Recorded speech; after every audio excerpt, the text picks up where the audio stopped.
Bonjour et bienvenue à tous. Nous avons le plaisir d'être reçus aujourd'hui par le ministre des Hydrocarbures et de l'Énergie, M. Gerasim Lebema-Diallo. Bonjour, Monsieur le ministre. Bonjour.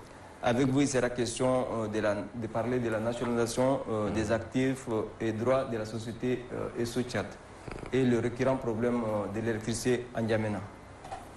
Première question, Monsieur le ministre. Le gouvernement tchadien a décidé de nationaliser tous les actifs et droits de la société ESSO au Tchad. Parlez-nous exactement, Monsieur le ministre, d'une manière un peu en français facile.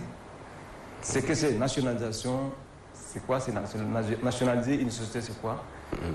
Et qu'est-ce qui a conduit au gouvernement de nationaliser tous les actifs et droits de la société ESSO au Tchad? Tout d'abord, je voudrais vous remercier pour l'opportunité que vous donnez au ministère d'expliquer un peu en détail, parce que c'est vrai, après le passage à l'Assemblée, cette question a soulevé beaucoup d'interrogations de la part des citoyens tchadiens et aussi du potentiel risque que cela peut représenter pour ceux qui ne connaissent pas le fond du dossier. D'abord, la nationalisation, le Tchad n'est pas le premier pays à le faire. Mais la nationalisation, c'est un processus par lequel un pays, pour l'intérêt suprême de la nation, peut décider de nationaliser une société ou une structure privée, mais dont l'impact et les intérêts sont stratégiques pour le pays. Mais nationaliser ne veut pas dire exproprier. Donc il y a une nuance à faire. Donc quand on nationalise une société, ça veut dire que c'est comme un rachat forcé. C'est dit que l'État dit, ok, moi je reprends tous vos actifs, mais en contrepartie, j'évalue combien ça coûte et je vous indemnise. Mais après, tous vos actifs me reviennent. Donc la nationalisation, c'est qu'il faut comprendre par rapport à l'expropriation, et je pense que beaucoup pensent que c'est comme une expropriation, alors que non, ce n'est pas une expropriation. Et maintenant, la question de qu'est-ce qui nous a amené à ce point, je crois que c'est ça qui est la question principale, ouais, les causes. Vous voyez, le secteur pétrolier est un peu particulier. Particulier dans le sens que lorsque le pétrole n'arrive pas encore en surface, ça reste toujours le bien de l'État. C'est-à-dire que lorsque le pétrole qui est dans le sous-sol n'est pas amené en surface, ça reste le bien de l'État. Donc, dans le cadre précis, c'est comme Exxon a voulu quitter le pays, et ça se comprend. Vous voyez, dans l'industrie pétrolière, on distingue des compagnies pétrolières qu'on appelle les majeures. Donc, c'est des grosses entités. C'est comme Total, c'est comme ExxonMobil, vous avez BP, britannique, Shell, etc. Donc, c'est des... Voilà. C'est des grosses sociétés et eux, leur modèle commercial dépend de la quantité du pétrole qu'on brûle. Dans le champ de Komé, au début, on était à 220 000 barils jour. Donc c'est assez conséquent. Mais à l'heure où nous parlons, le champ ne produit qu'autour de 30 000 barils. Donc pour une société aussi de cette taille, 30 000 barils, tout en sachant qu'ils n'ont que 40% de ces 30 000 barils, le Tchad a 25, et Petronas à 35. Donc, quand vous prenez 40% de 30 000 barils, c'est autour de 10 000 barils jour. Donc, pour ESSO, qui est une grande société qui a des millions de barils par jour, ça ne représente pas un grand enjeu pour eux. Donc, c'est comme ça que, naturellement, ils ont décidé à partir. Donc, ils veulent partir. Mais, monsieur le ministre, vous êtes lié par un contrat, il faut arriver au terme du contrat, ou bien on peut rompre le clause de contrat, et puis bon, voilà. Non, c'est prévu dans la convention qui a lié les compagnies pétrolières au Tchad. Qu'une société pétrolière peut décider de quitter le pays en cédant ses parts à l'État ou à toute une autre société. Et donc, l'exemple des sociétés qui ont quitté, vous avez le Canadien Encana qui a cédé à CNPC, vous avez Glencore qui vient de céder à Perenco, vous avez United Hydrocarbons qui a cédé à CGI. On a une dizaine de transferts entre les sociétés. Maintenant, ces transferts se font avec l'approbation de l'État. Parce que la société qui vient, elle doit faire sortir le pétrole qui est sous le sol. Et comme je l'ai dit en introduction, quand le pétrole est encore sous le sol, ça reste notre patrimoine. Et il faut s'assurer que la personne qui va venir a la capacité de sortir ce pétrole-là. Parce que s'il vient, il n'arrive pas à sortir, on perd. Et vous êtes sans ignorer avec moi qu'aujourd'hui, 70% au moins de nos recettes proviennent du pétrole. Donc voilà, déjà quand Esso a annoncé son départ du Tchad, c'est tout à fait logique, ça se comprend. Et maintenant, la question que mon prédécesseur a posée, il y a deux conditions. Un, c'est capacité technique. Est-ce que la société qui va reprendre le champ de Doba a les capacités techniques de faire sortir le pétrole? Première question. Deuxième question, est-ce que la société a la capacité financière? Parce que c'est beaucoup d'argent qu'il faut injecter pour faire sortir le pétrole. Donc, le ministre a envoyé une lettre entre-temps à la PDG de Esso. Et j'ai vu dans les dossiers qu'il m'a laissés, il n'y a pas de réponse convaincante. Et le monde du pétrole est très petit. En termes de capacité technique, c'est de voir où est-ce que cette compagnie est en train déjà de travailler. Mais à notre grande surprise, la société, certes, a des blocs au Niger, mais comme vous le savez, le Niger n'est pas encore un exportateur de pétrole. Donc ils ont des blocs pétroliers avec des réserves trouvées, mais ils ne sont pas en train de produire. Donc ils n'ont pas l'expérience de gestion d'un champ pétrolier. Au Nigeria, ils sont actionnaires dans un champ de gaz, mais ils ne sont pas opérateurs. Donc voilà les deux expériences. Ça c'est l'éventuel preneur oui, Savannah qui était donc là, clairement déjà, vous savez, alors que le champ de Doba, c'est plus de 1000 puits, avec 1000 quelques kilomètres de pipeline, qui demandent beaucoup de structuration et d'opération. Donc, le côté technique déjà, ça laisse à désirer, et le côté financier aussi. Donc c'est comme ça que le ministre, entre-temps, n'avait pas donné son avis favorable. Moi, quand j'étais venu, j'ai retrouvé le dossier, j'ai essayé de regarder, ma conclusion est pareille. Mais entre-temps, déjà en avril 2022, Esso et Savannah ont commencé à faire la transition sans l'approbation du Tchad. Donc nous leur avons envoyé une lettre claire à Esso de suspendre tout le processus de transition parce que l'approbation n'a pas encore été actée. On est encore sur l'évaluation. Donc, Esso nous fait comprendre que, ok, c'est bon, ils ont fait remonter les employés de Savannah, etc., qui étaient là. En juin, ils ont essayé de nommer un responsable de Savannah au niveau de Codco, c'est-à-dire la société qui gère le pipeline du côté camerounais. Mais ils voulaient organiser un conseil d'administration, on a bloqué. Donc, jusqu'à ce que ça arrive en Monsieur, excusez-moi pour vous interrompre, pour que Savannah puisse venir s'installer, et je ne sais pas, dans le domaine du pétrole, est-ce qu'il faut une accréditation? Non, pas une accréditation. Comment il peut... La convention, dans son article 30.1, est claire. Lorsque une société qui opère dans le pétrole veut vendre ses actions à une société pétrolière, il faut l'approbation de l'État. Et l'approbation de l'État, c'est justement pour s'assurer que la compagnie qui vient là a les capacités de continuer à produire le pétrole. Pas un aventurier qui va venir nous créer des problèmes. Parce que si on perd la production, bah, on perd de l'argent. Et donc, c'est dans ce rôle-là où ces étapes-là ont été entamées. Et arrivé en décembre 2022, on est arrivé à la conclusion que Savannah ne peut pas remplacer Esso techniquement et même financièrement. Donc, on a informé Esso que on n'est pas à l'aise avec Savannah. Il faut qu'Esso amène une autre société de son choix, mais qui a les capacités techniques et financières. À notre grande surprise, la PDG prend l'avion, elle part, et c'est de l'étranger par un email qu'on nous a informé que voilà, Esso a vendu à Savannah par email. Et c'est dans mon email privé, ce n'est même pas un email officiel. Et vous savez que la voie administrative, c'est une lettre bien écrite, c'est par email, une correspondance, c'est par email qu'on nous informe que désormais c'est Savannah qui est propriétaire des champs de Doba et que pour toute question, que ce soit financier ou environnement, qu'on voit avec Savannah.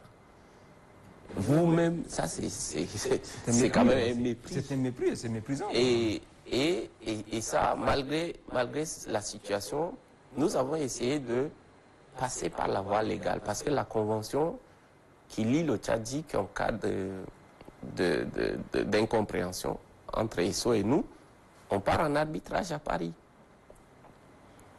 Donc on essaie de travailler sur le plan juridique. On a écrit, et comme je vous l'ai dit, 2 jours après cet email-là, Savannah est descendu avec ses ingénieurs, le directeur. Ils ont pris les bureaux de ESSO, ils ont mis leur drapeau, ils ont enlevé tous les signaux d'ESSO, à commis aussi des écrans géants avec Savannah écrit sans l'approbation du Tchad. C'est dit que si on ne faisait rien, ça serait même de la haute trahison pour l'État. Parce que c'est extrêmement grave et c'est méprisant. Le Tchad n'est pas à une première transaction de ce genre. Il y a eu une dizaine qui se sont passées, mais tout dans le respect de la loi. Rien qu'en 2022, il y a eu 4 transactions. Mais tout en demandant l'approbation de l'État. Pourquoi ESSO ne doit pas faire ça? Et donc, pour nous, c'est inadmissible. Et c'est comme ça que, malgré notre relance de leur demander d'arrêter d'interférer avec les opérations, ils ont continué. Et l'État est obligé de leur retirer le visa et leur demander de quitter le pays. Même là, rien n'a été fait. On laissait les 40% du brut à ESSO. Mais ça va, en quittant le Tchad, ils sont allés s'installer du côté du Cameroun, au niveau de la société Côte-Co. Et donc, la décision, les événements qui ont amené à la nationalisation, c'est ce risque qu'on nous impose de perdre le pipeline. Parce que quand ils étaient là-bas, ils ne se sont pas entendus avec les employés camerounais qui gèrent le pipeline et le terminal en mer à Kribi. Donc, les employés étaient allés en grève. Or, le terminal est déjà plein de brut et il y a un bateau qui venait pour enlever le brut. Mais les travailleurs étaient allés en grève, ils ont éteint le chauffage. Notre brut coagule à la température ambiante. Donc, ils ont éteint le chauffage et le brut commence à coaguler. Le bateau ne peut plus venir pomper. Le risque, c'était que, comme on pompe presque 170 000 barils par jour, c'est que c'est plein là-bas, on serait obligé d'arrêter de pomper. Et si on arrête les 1071 km de pipe là, si le brut coagule dedans, c'est fini. Hein. Il faut reconstruire un autre pipeline. 1800 milliards de francs CFA. Est-ce que on doit laisser ça? Et aujourd'hui, le champ de Doba, c'est 30%, c'est 30 000 barils, hein, alors que la CNPC fait 100 quelques mille barils, les Perenco, tout ça. Donc c'est à peu près 20% de notre production. Mais le risque qu'on a, c'est de perdre le pipeline. Déjà, deuxièmement, ils ont commencé à retirer les contrats aux sous-traitants clés des champs de Comé et du pipeline. Donc c'était dans l'idée de nous mettre dans une situation où non seulement on va perdre le champ de Doba, mais on va perdre le contact avec le marché mondial. Donc c'est dit qu'on ne peut plus vendre notre brut. Et ça, les conséquences économiques sont Alors, conséquences exactement, Monsieur le ministre. Quelles sont les conséquences d'une telle décision en période de transition? D'abord, les avantages, quand on nationalise la société ESSO, les avantages, et puis les conséquences d'une telle décision, surtout en période de transition. D'abord, le gouvernement est guidé par la sécurisation du secteur pétrolier tchadien. Notre première ressource, c'est le pétrole. Et le chef de l'État a pris cette décision d'une manière très courageuse pour qu'on ne perde pas, au vu de ce que je vous ai expliqué. Hein, ce risque qu'on arrête de pomper le brut et que le pipeline se bouche et qu'on n'arrive pas à le... Donc ça, déjà, c'est une protection pour tout le secteur pétrolier. Deuxièmement, l'avantage, c'est aujourd'hui, c'est une nationalisation, mais après, il y a la phase d'indemnisation, tout ça qui va arriver. La nationalisation fait que le Tchad, qui a 25% du champ d'Oba, reprend les 40% de Esso. Donc, au total, on passe déjà à 65%. 65% de toute la production qui sort de là-bas revient au Tchad. Donc, économiquement, c'est clair qu'il y a des retombées financières qui sont significatives.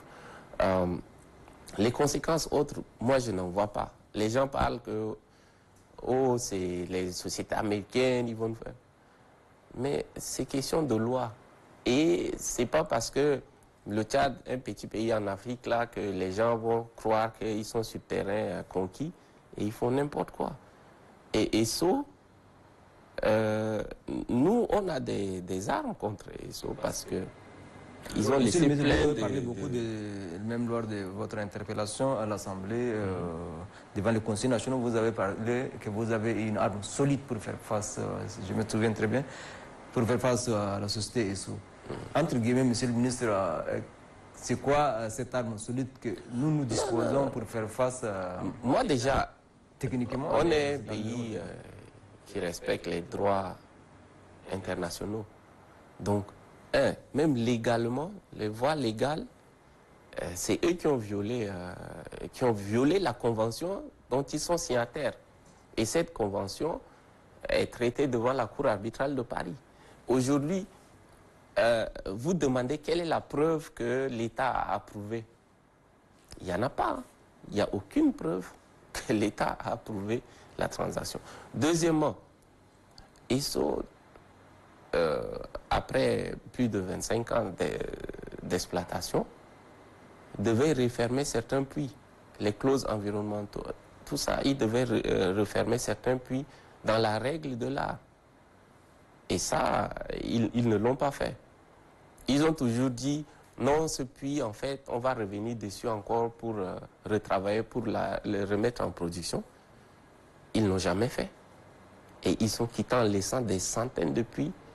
Et tout ce qu'ils nous disaient, c'est que Savannah va venir s'occuper de ces puits. Savannah qui a fait des ordres là. Exactement. Et ça, et ils vont, d'une manière ou d'une autre, c'est leur casserole qu'ils doivent pouvoir. Et je vous assure que le coût pour remettre ces puits en l'état, c'est plus que le coût même de leur actif, les 40%. Donc le Tchad, je ne vois pas en quoi le Tchad a pris un risque, non. Au contraire, c'est une décision qui est salutaire et qui protège les intérêts du pays et pour ne pas que le reste du pétrole qui est sous le sol. Aujourd'hui, ESSO a sorti moins de 15% des réserves de Comé. Il reste 85% encore.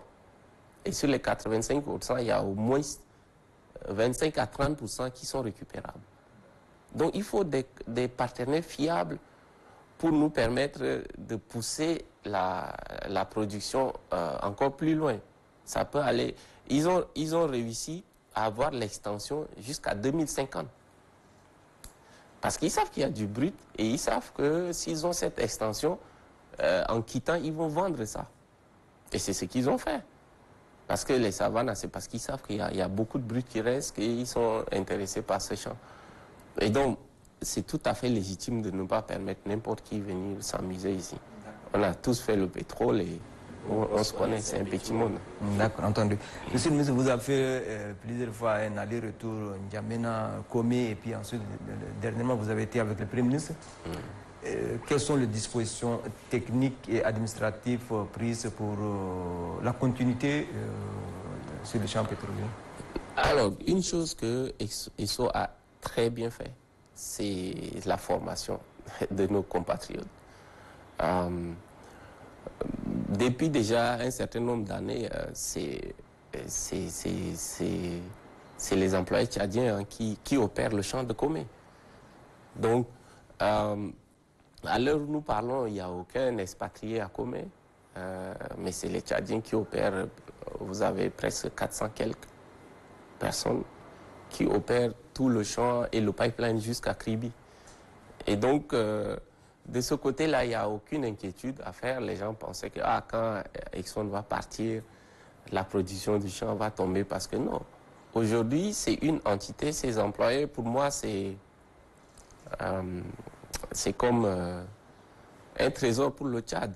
Non seulement pour le champ de Doba, pour moi, c'est que le modèle, on peut même prendre en tant que Tchad d'autres champs et redévelopper en utilisant ces mêmes compétences.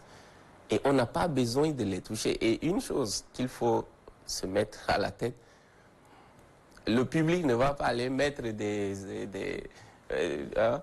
ils vont fonctionner comme dans leur bulle, avec les règles et les procédures qu'ils ont connues depuis plus de 20 ans. Donc on n'a pas ambition d'aller s'immiscer dans comment ils font leurs choses. Ils fonctionnent comme un pilotage automatique.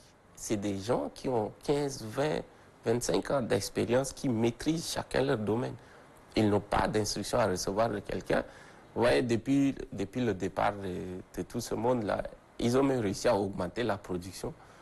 Donc, on est très satisfait que ça marche comme ça. Il n'y a pas besoin de créer une autre structure, ni de les rattacher à la SHT ou bien truc pour perturber leur fonctionnement. Ils vont fonctionner en autonomie et c'est même la production du brut qui paye les investissements, les salaires et tout ça. L'argent ne sort pas du public pour aller là-bas. C'est au contraire la différence qui viendra au trésor. Donc, voilà, c'est des Tchadiens qui sont les plus productifs du Tchad. Okay. D'une manière un peu administrative, toujours, qu'est-ce qui est en train d'être fait exactement pour la nationalisation effective, pour que la nationalisation soit effective? Et en un mot, quoi, la prise en main par, je crois que c'est déjà une prise en main, mais la prise en main officielle de la société, et surtout les dossiers, les entêteurs de la société, etc., soit estampillés, soit le logo de la République du Tchad. Qu'est-ce qui est en train d'être fait pour la prise vous savez, à la date de la promulgation, c'est effectif. Hein. Tout ce qui est là-bas est basculé à 100%. Ce n'est pas un processus, c'est déjà le cas. Si vous voyez le Premier ministre aller là-bas récemment, tout ça, c'est pour apporter ce message-là aux employés. Et c'est déjà le cas.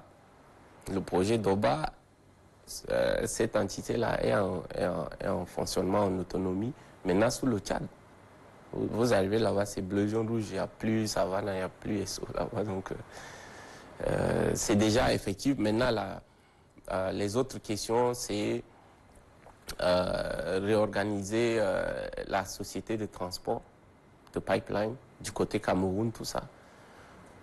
Parce que les parts de SO représentent 40% aussi de l'autre côté et qui devront revenir normalement au Tchad, etc.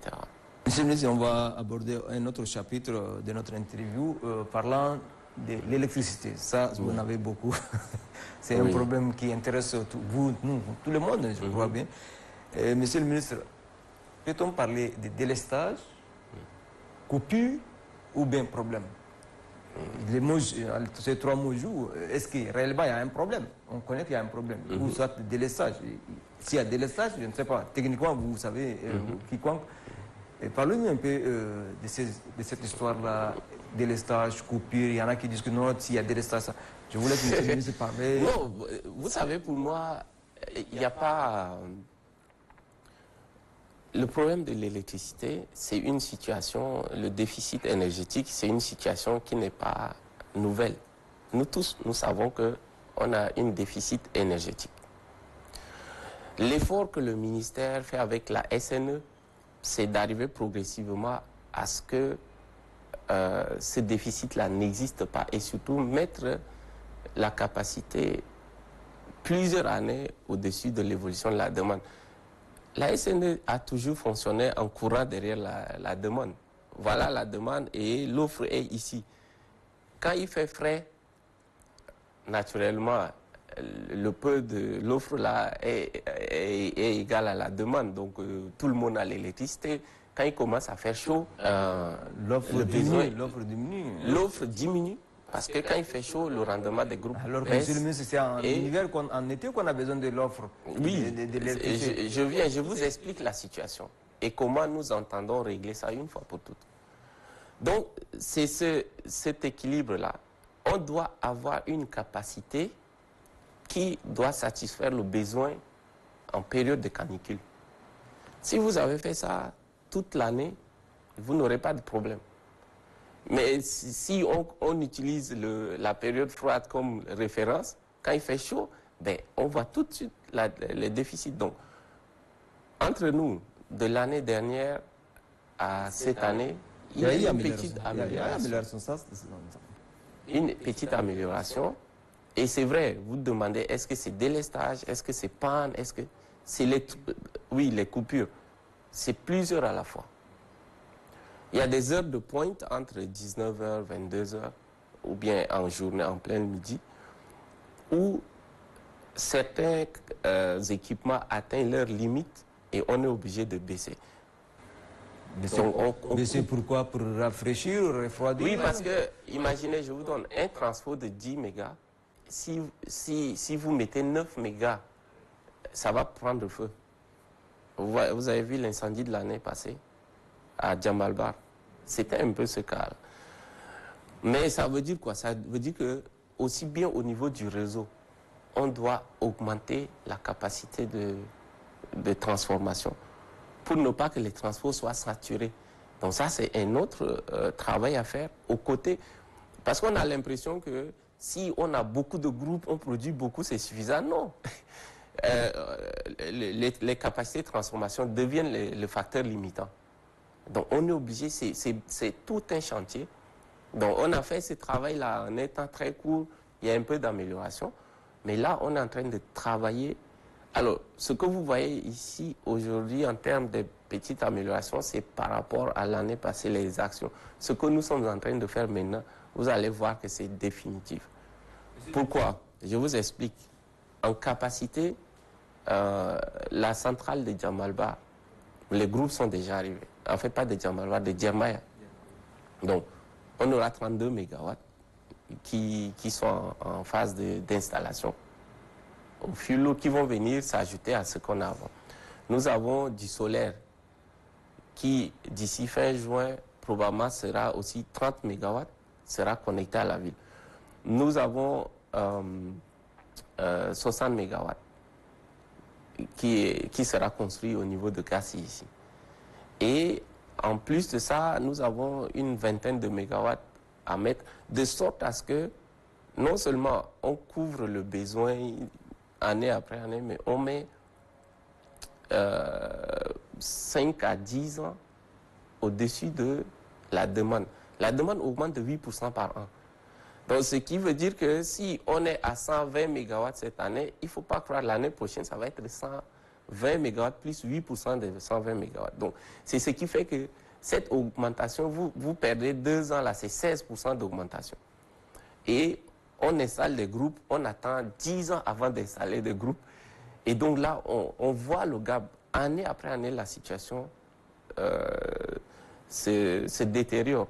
Donc, ce qu'on est en train de faire, c'est maintenant de mettre la capacité de production autour de 10 ans sur l'évolution du besoin.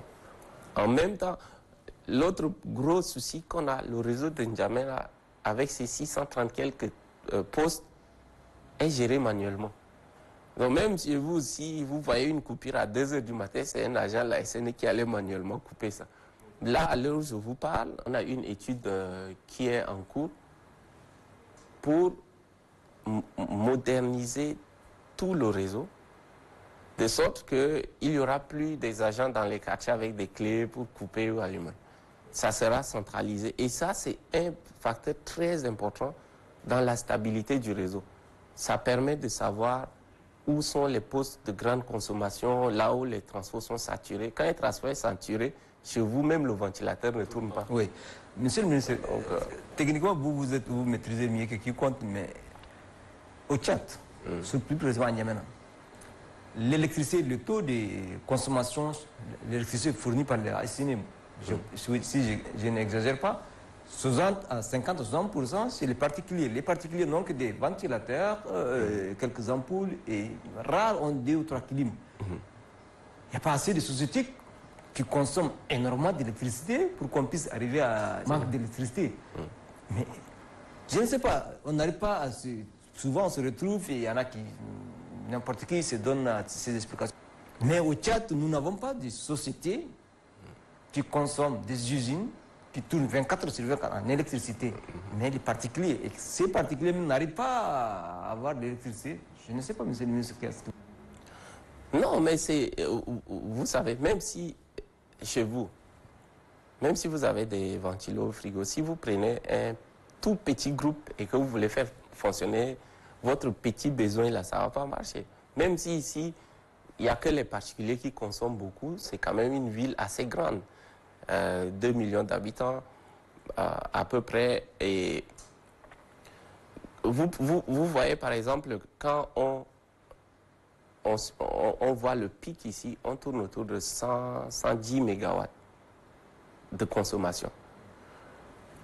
Pour qu'il n'y ait pas de coupure, pour que l'énergie soit stable, il faut avoir 150, 180. Vous êtes d'accord avec moi? Quand il fait chaud, même le rendement des moteurs baisse. Et donc, ce qui fait que, comme je vous l'ai expliqué, la même puissance là, quand il fait moins chaud, ça couvre les besoins. Mais quand il fait chaud, c'est insuffisant. Pour deux facteurs. La consommation des gens augmente, le rendement des moteurs baisse. Raison pour laquelle il faut avoir une capacité de production de plus de 40% du niveau de consommation normal en période de canicule. Et donc ça, c'est des questions qu'on est en train de régler actuellement. C'est-à-dire essayer de augmenter la capacité de consommation, densifier le réseau en mettant beaucoup de transports. Il y a des quartiers où on tire les câbles de basse tension là, sur 1 km.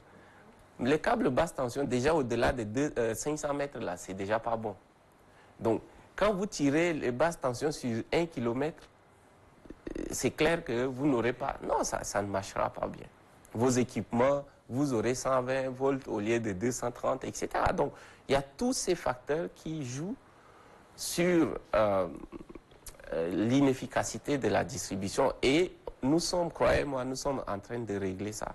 Mais dans le très court terme, je dirais, prenez ma parole. 2023, c'est la dernière année où vous voyez encore des gens se... Vous avez promis ça, monsieur le ministre, à l'Assemblée aussi, donc on va voir... Non, c'est pas question de promesse. Nous, ici, les gens pensent que c'est un défi. Oui, vous avez dit qu'il n'y aura plus de délaissage. Non, ce n'est pas un défi. C'est un travail qu'on nous a confié et c'est un processus. Et on est en train d'aller sur la bonne direction. Et là, à l'heure où je vous dis, tout à l'heure, comme j'ai cité, en moins de 3 mois, on aura encore presque 90 mégawatts qui va venir s'ajouter à tout ce qu'on a déjà installé et qui ravitaille la ville. Donc, on a tout le temps pour que l'année prochaine, on sera au-delà de ce que la ville même demande. Et surtout, régler le problème de réseau. Beaucoup de quartiers sont coupés parce que simplement leur transport est saturé. Et moi, je reçois les rapports tous les jours. Le nombre de fusibles que la SNE dépense par jour, c'est incontable. Et donc ça, c'est la plus grosse part des problèmes qu'on a. Qu'est-ce qui cause, monsieur le ministre? C'est le surcharge. Le surcharge. Beaucoup parlent que la SNE n'a même pas le contrôle total de ses branchements.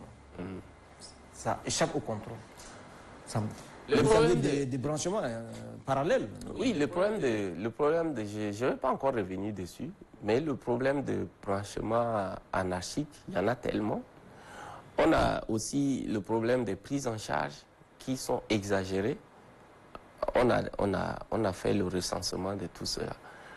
Et pour nous, régler cette question, c'est d'abord stabiliser le réseau. On veut stabiliser la production.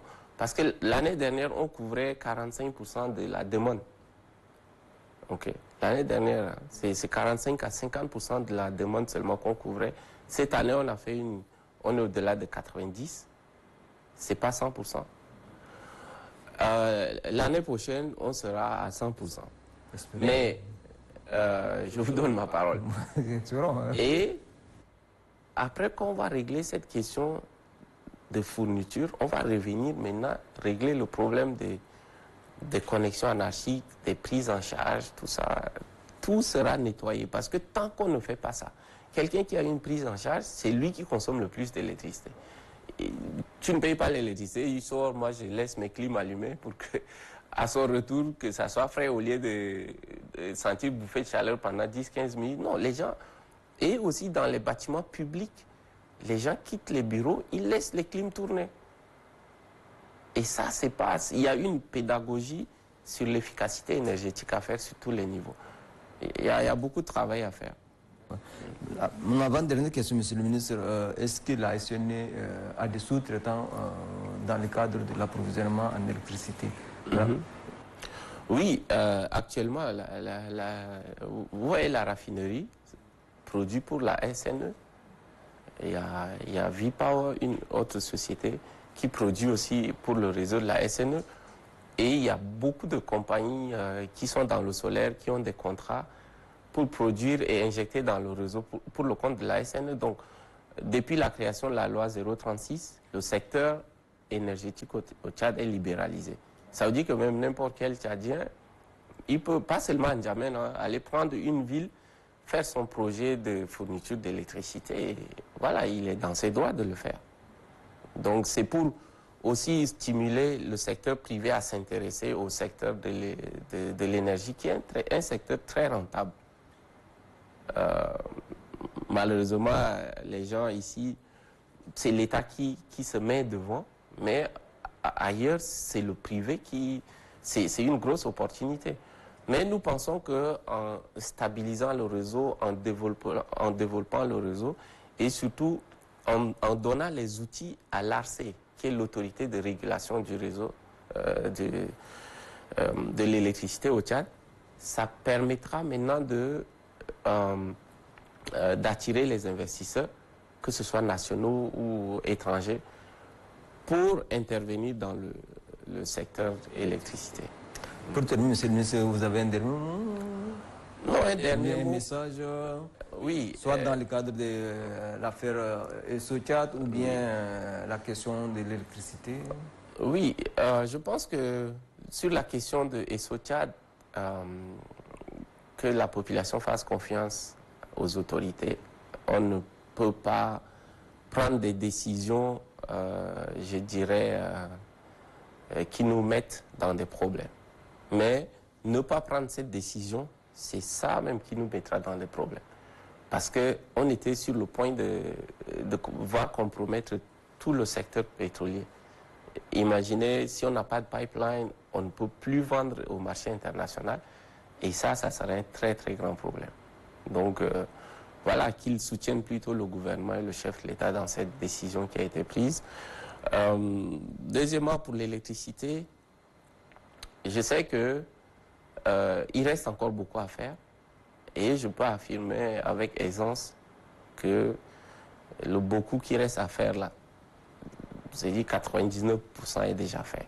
Et que d'ici quelques mois à venir, nous avons un supplément de production qui viendra combler ce que la SNE a. Et nous travaillons activement, pas seulement pour N'Djamena.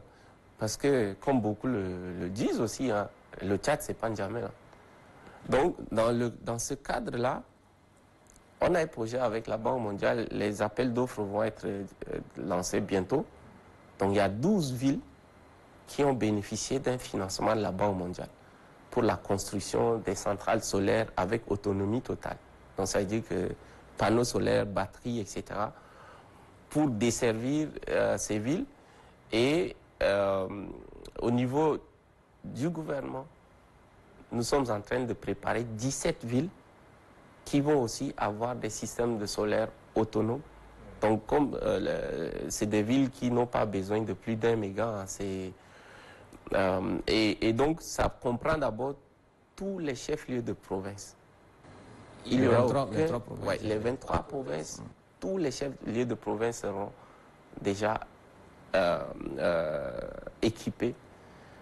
Il y aura minimum 15 km de lignes moyenne tension et 20 km à peu près de lignes de basse tension pour la distribution. Mais bon, en réalité, c'est au cas par cas. Mais voilà ce qui a été décidé. Donc, vous allez voir dans les jours à venir, des projets commencer un peu partout au Tchad dans le sens de la politique d'accès à l'énergie. Il est temps, je pense, qu'on sort de ce marasme énergétique. Les gens disent qu'on est à 6%, 6,4% d'accès. Moi, je dirais qu'on est à moins d'1%. Mais au total, hein, ça fera 29 villes qui seront candidats entre maintenant et l'année prochaine à une électrification. Et nous avons opté pour des solutions rapides, pas des solutions qui prennent 2-3 ans, non. C'est des systèmes conteneurisés, solaires mais conteneurisés, dont les batteries sont conteneurisées, tous les équipements électriques sont conteneurisés, qu'on va amener, déployer et puis on met en marche. Donc ça, c'est un très grand projet qui est décidé directement par le chef de l'État. Il dit que dans le temps qu'il nous reste, il veut voir toutes ces villes électrifiées. Et tous les moyens sont mis à la disposition du ministère pour réaliser cela. Et franchement, ça, c'est une première. C'est une première. Et faites confiance et vous allez voir. Donc c'est ce que je peux dire comme mot de la fin. Vivement que nos 23 provinces soient équipées d'électricité. Et mesdames, messieurs, et voilà, c'est ainsi que s'achève notre interview avec monsieur le ministre des Hydrocarbures et de l'Énergie, monsieur Yerassem Lebi Madian. Au revoir et à bientôt.